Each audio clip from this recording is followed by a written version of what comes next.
What's up, eh? I'll give you one guess where I just got back from.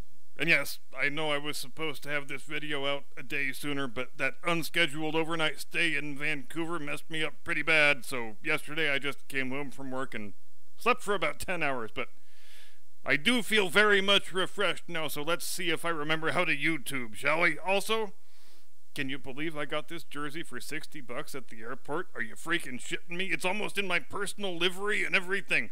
I saw it hanging there on the rack, and I thought, Jesus, if I was going to design my own Canada hockey sweater, it might look exactly like that. Then I almost just walked past thinking the price was going to be $150, $200. Then I saw it was only $60. And it was all I could do not to buy two of the damn things. So yes, Lady Curmudgeon and I have returned from our 1 week in Alaska and 1 day in Vancouver. Well, it was supposed to be around 12 hours in Vancouver, and in the event it wound up being closer to 24. And now I have gained an intimate understanding of just how very, very joyous it is when your international flight gets canceled after you've already cleared customs. Just a wonderfully edifying experience that I can't recommend highly enough. Now, there's one of two ways in which I can handle this Travelogue episode. I can either sprinkle little nuggets of misanthropy throughout the proceedings, or I can just use the opening segment to get all the misanthropy out there in one fell swoop in a format where I'm limited to 5 minutes, maybe 6, possibly 7. At any rate, I'm going to divide up my misanthropic observations into 4 bullet point categories. 1, gluttony. 2, slovenliness. 3, narcissism. 4, masks. Because after all, part of being a traveler, probably the most regrettable part of being a traveler, is observing what other travelers do, which is even more unavoidable when you're all cooped up together on the same ship for 7 days. So let's start off with gluttony. Now, America, I want you to bring it in, because you and I need to talk. And I will preface the following remarks by saying it's possible my perception is being warped by geography, because Lady Curmudgeon and I often found ourselves feeling like we were a couple of Yankee prisoners being held aboard the flagship of the Confederate Navy. We met folks from Alabama, Arkansas, Georgia, Missouri, both Carolinas, and we only encountered 2 other Californians the entire time. But the point I'm getting at is this. We are a disgustingly, comically, ridiculously fat nation of people. I have never seen so much morbid obesity in one place in my entire natural-born life. And I'm not one who spends much time passing out sanctimonious advice on how other people should live their lives, but I'll leave it at this. If you're 5'7", 5'8", and you weigh like 3.5 bills, the absolute last place you need to be is on a cruise ship shoveling slop into your face hole. There were people who I encountered 4, 5, 6 times whom I never saw doing anything else but shoveling slop into their face holes. The freedom and liberty we enjoy as Americans, or the ones the wokesters still haven't taken away at any rate, those were purchased with the blood and the lives of some of our finest young men, tens of thousands of whom lie buried on foreign shores in the places they died liberating from tyranny. So I would advise you, go to the American Cemetery in Normandy, or better yet, go to the American Cemetery in Luxembourg, and stand before the grave of General George S. Patton and explain to him that the thing his men fought and died for was so you could shovel unlimited amounts of slop into your face hole like a goddamn barnyard animal. What was number 2, Jim Eagle? Oh, right, slovenliness. For a dose of perspective on this one, consider the following verifiably true fact about the world. 100 years ago, the average homeless man wore nicer clothes than the average man does today. Why? Because people used to actually give a damn about their appearance. And look, maybe I'm naive because I've never been on a cruise ship before, but in my mind, making your best appearance for dinner each night is just what you do when you're on a freaking cruise ship. The whole reason I got my new tweed suit was so I could do exactly that. And so I did. I brought 3 shirts and 5 ties with me, wore them all. And what did I see when I looked around me when it was formal night? Term used loosely. In the nicest restaurant on the ship where the maitre d' and the wait staff are all wearing black tie?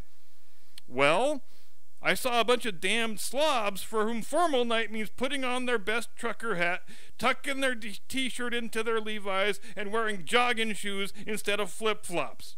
There were 2 formal nights during this voyage, and I saw a grand total of maybe half a dozen other men wearing jacket and tie. And yes, I know the devil's advocate position is to say, well, these people are on their vacation and they just want to be nice and comfy.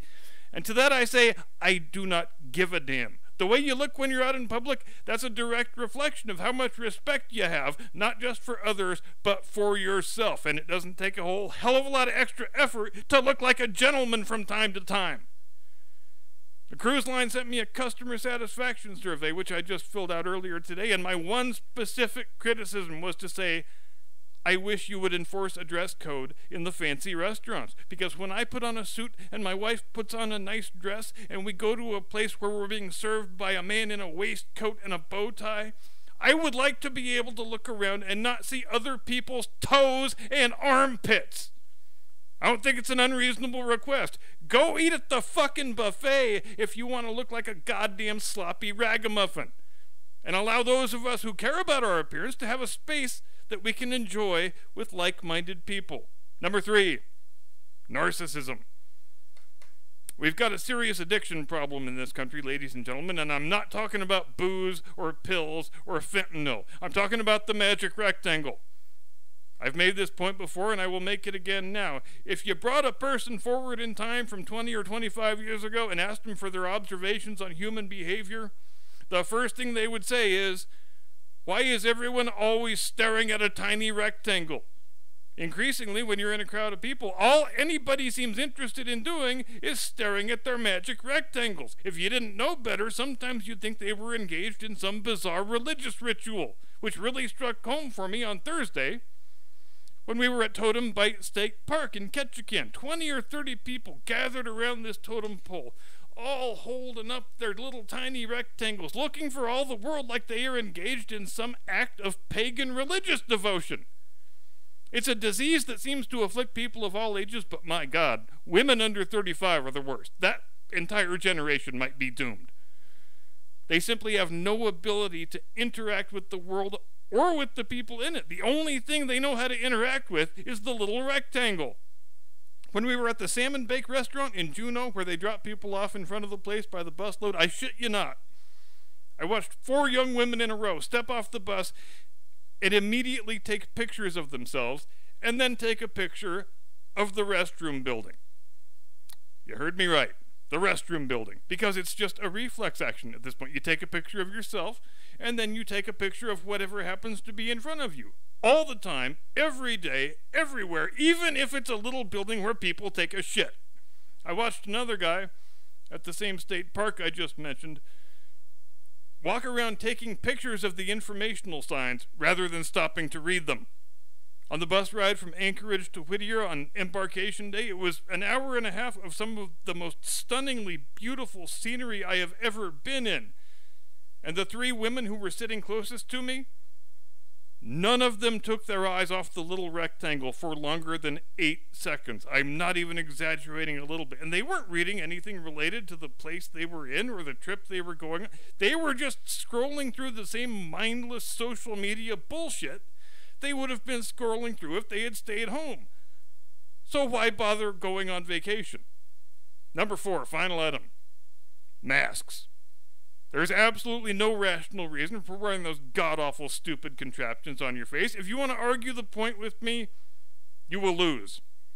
Now, the mask says a lot of things about oneself, and none of them are good. You're saying you want to be able to go out in the world and do enjoyable things, but you are unwilling to assume any of the risks that are attendant to being a person in the world. To wear the mask is to implicitly assert that I am terrified of the world and everything and everyone in it. I am a frightened, quivering coward. Please victimize me.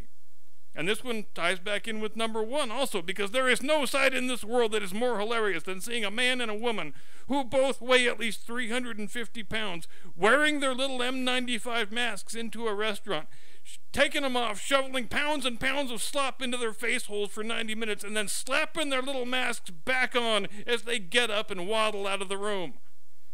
People like that have a very extremely warped perceptions of the things in the world that pose a danger to them. You're literally eating yourself into an early grave, and the thing that terrifies you is catching a flu virus. All right, I think that's it for the misanthropy segment. Got it all out of my system. Let's get on with the fun stuff. Jim Eagle, hit the music if you remember how.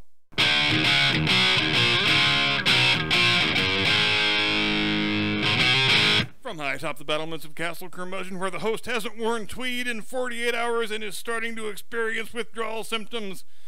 Good evening, Mr. and Mrs. America and all ships at sea. Welcome to the program. I am your eponymous host and humble servant. And a special welcome to all the new channel subscribers I met on the ship because they came up and remarked on how cool my jersey was, including that guy from Alabama who assumed I must be Canadian because I was wearing a hockey sweater. But yeah, that's pretty much how I managed my wardrobe the entire week. Curmudgeon jersey during the day, herringbone tweed in the evening.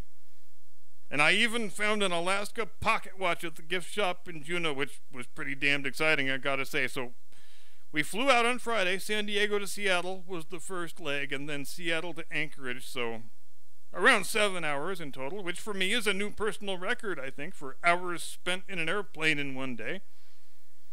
Spent one night in Anchorage at the historic Anchorage Hotel, which is just a fantastic place that I can't recommend highly enough. The walls are festooned with pictures from the 19-teens and 20s when the hotel was the only permanent structure on the street, one of the only permanent structures in the city for that matter. I love hotels like that, but the locals don't seem overly impressed by it. At one point we were walking out of the place and I remarked to the young lady at the front desk that we really, really love your hotel, and she just sort of shrugged and said, yeah, it is what it is, I guess. So the first thing you do on the morning of embarkation day is you go to a big cattle call at the local convention center where you check in your baggage and they tell you what time to come back to get on the bus for the ride out to the embarkation point. And at that point I did gain some measure of reassurance by observing that we, the people celebrating our 30th anniversary, were most decidedly on the younger end of the crowd, because that's exactly how I wanted it. The one thing I didn't want was to be surrounded by a whole shitload of obnoxious young people. There is, after all, a reason why get off my lawn is my personal motto. A 90-minute bus ride from Anchorage to Whittier, as I mentioned before, through some of the most astounding scenery I have ever had the privilege of viewing. Just absolutely breathtakingly gorgeous stuff all around in every direction. Got to Whittier, got on the ship, and we were supposed to embark early that evening, but it turns out there was another party, which amounted to about a third of the total passengers, as I understand it. They were arriving overland through Canada, and their train got stuck in a mudslide or some such thing, so we wound up not getting underway until about 3 o'clock the next morning, which meant they had to cancel the cruise we were supposed to take around the Hubbard Glacier, which was supposed to happen on the first day. So the first day in the event wound up being an at-sea day, sailing from Whittier straight to Skagway. As far as my thoughts on life aboard ship, it was fine. I've never found the idea of being on a cruise ship all that appealing. I care more about the cool places that the ship is taking me to, but it was fine. We spent the first day figuring out the places we liked to hang out, the bars we liked going to, and that type of stuff.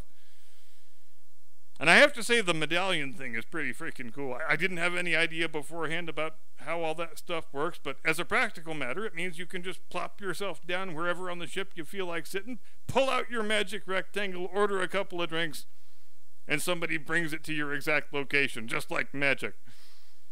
And speaking of drinks, we had one of those packaged thingies where you pay a certain amount of money up front and it entitles you to a certain number of alcoholic beverages per day. And when Lady Curmudgeon was explaining it to me before we left, she says, now, our package entitles us to 15 drinks per day. And I said, okay, yeah, it seems like a pretty big number, but I think the two of us can manage 15 drinks in a day. And she rolls her eyes at me and says, no, honey, you don't understand. We each get 15 drinks per day. Now, I like to think of myself as a fairly accomplished drinker, but 15 per day? Are you freaking shitting me? I drank every bit as much as I felt like drinking all week long, and I don't think I ever crossed the halfway point of my personal allotment. I'm talking mimosa in the morning, 2 beers before lunch, 2 beers after lunch, a mojito with dinner, a glass of port with dessert, and a cognac at the bar for a nightcap. And that's half as much as my daily allowance. If I had gone for 15, I don't think I would have been able to remain conscious. That doesn't even sound like fun.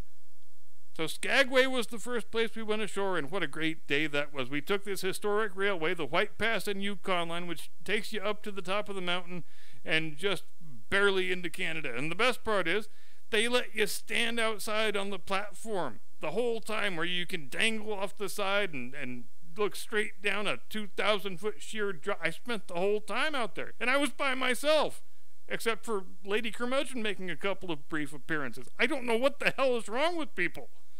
When I'm in a place, I want to experience that place as viscerally as possible, with the wind and the rain blowing in my face. It was absolutely freaking spectacular. Some of the best looking country you will ever see. Then they took us to the Yukon Suspension Bridge, which was also an indescribably gorgeous place. Then we hopped on the bus for the ride back to Skagway. The following day was spent cruising Glacier Bay, which is the best place I have ever seen on this planet. It would be impossible to do justice to the grandeur of the place just by speaking words in English. A place where you can look 360 degrees all around you, and aside from the ship you're on and the people you're with, you will see absolutely no evidence of any human artifice whatsoever. One of the glaciers even calved 3 times just during the half hour or so that we spent sitting in front of it. What a thing to witness with your own eyes and ears. 3 big chunks of that thing fell off, and it makes a sound so thunderous. It sounds like a cannon shot, even when you're sitting a mile or 2 away from it.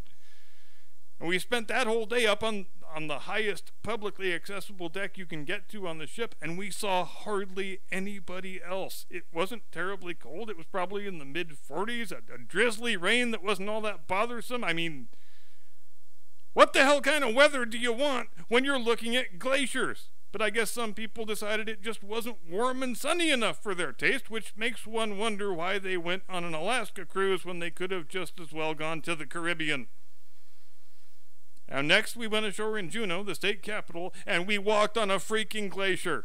The Mendenhall Glacier, to be exact. You ride up there in a chopper, they give you some crampon shoe covers, they drop you on top of the glacier, and you get to walk around for about a half hour. Just incredible. Coolest thing I have ever done. And if we'd been scheduled for 30 minutes later, we wouldn't have even had the opportunity. Because by the time the chopper picked us up to take us back, let's just say the conditions were no longer conducive to flying helicopters. At one point, I keyed the mic and asked the pilot, "Aren't we pretty close to no VFR here?" And he says, "Yeah, I don't think we'll be going out again today." By the tone of his voice, you could tell he wasn't crazy about the fact that he was still flying. It just socked in with clouds and fog, maybe just a couple of visual reference points on the ground, but absolutely nothing in the air. But yeah, I walked on a freaking glacier. And nearly everybody else on the ship went to go whale watching or dog mushing. And again, what the hell is wrong with people? I would rate the glacier walk as the highlight of the week. And I should take a moment here to commend Lady Curmudgeon on being such a very highly skilled vacation planner. The way she does it is, she looks at the list of all the possible excursions, selects the 2 that I would like the most, and then tells me to pick one or the other. So you young men out there, when you're choosing a life partner, choose one like that. You won't regret it. Ketchikan was the last onshore stop in Alaska, and we went to the state park with all the totem poles, and the totem poles are great, don't get me wrong. But we wound up spending more time looking at the geology, because those are some great freaking rocks. It's fabulous when you can walk around a place and right under your feet is direct visual evidence of continents colliding with each other. Also, quick note, if the Ketchikan City authorities are watching this, you guys really got to do something about your city buses, man. I mean, don't bother posting a schedule if the actual reality winds up being, we'll show up when we show up. They need to have a bus for the tourists and a bus for the locals, because doing both doesn't work. When you've got people who need to get back to their ship and the bus driver is going down random dirt road side streets so he can drop off some local guy at the exact place he needs to go. And then we got off the ship in Vancouver. Oh, Vancouver. Never will you see an uglier city in a prettier place. The first place we went was the Vancouver Maritime Museum, which is across the river from downtown, in a place called Venier Park, I believe is the print, because I wanted to see the RCMPV Saint Roch, probably the most important vessel in Canadian history, second ever vessel to complete the Northwest Passage.